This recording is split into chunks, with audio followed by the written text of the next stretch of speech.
তুই খোসাই ধুনিয়া বুঝিলু এতিয়া লিহির দেহরে করিসা জাননে বুয়া। ओए सुन, हाँ मैं तुझे कुछ कहना चाहती हूँ। बोलो। मैं तेरे दिल में रहना चाहती हूँ। हाँ रह लो, लेकिन भाड़ा टाइम पे दे देना।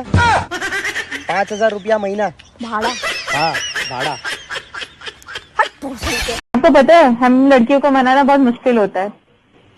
वो है, लेकिन आपको ऐसा क्यों लग रहा है? क्योंकि कभी कभी हमें खुद नहीं पता होता कि हम नाराज क्यों हैं।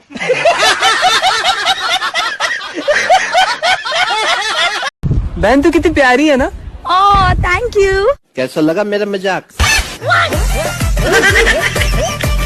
दिल की खता भी है क्या, मुझको गिला भी है क्या, इस दिल लगी के सिवा दिल ने किया भी है क्या। आशिक है ये चोर नहीं है, मैं क्या करूं, दिल पे कोई जोर नहीं है, मैं क्या।